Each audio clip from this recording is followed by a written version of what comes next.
আসসালামু আলাইকুম। 2024 পবিত্র কোরবানির দিন নামাজ পড়ে আসলাম। পিছনে ছোট ভাই আছে একজন, সালাম আলাইকুম। শাকিল আহমেদ, সাচো হালাল ফুডের মালিক, বিসমিল্লাহ হালাল ফুডের মালিক।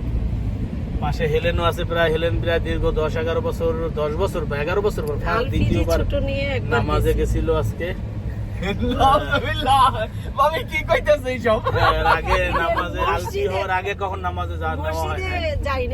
তো যাই হোক, আজকে আমরা নামাজ আছি। তো এখানে প্রশ্ন হচ্ছে, বিক্রমপুরের যে লোকজন আমাদের এখানে কিছু আছে, সভাপতি, সেক্রেটারি, ক্যাশিয়ার, তারা নতুন একটা কমিটি করছে, রিসেন্টলি একটা পার্টিও করে কমিটি করছে। ভালো হয়েছে কমিটি করছে, কমিটির সাধুবাদ জানাই।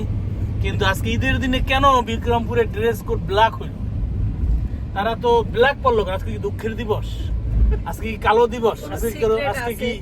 আজকে কি কারো মৃত্যু দিবস না কারো কি শোক দিবস? কিন্তু আজকে কেন বিক্রমপুর কমিটির সমস্ত লোকজন ড্রেস কোড ব্ল্যাক করলো?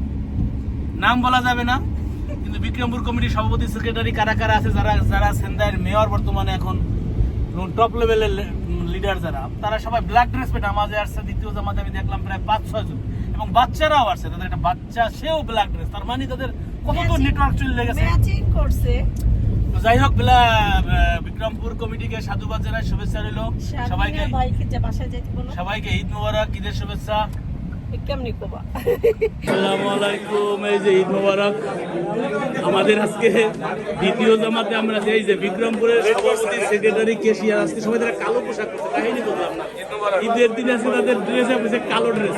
শাকিল কই? শাকিল কালো ড্রেসে চলে আসো। এই যে বিক্রমপুর সব কালো ড্রেস আছে। ঈদ মোবারক।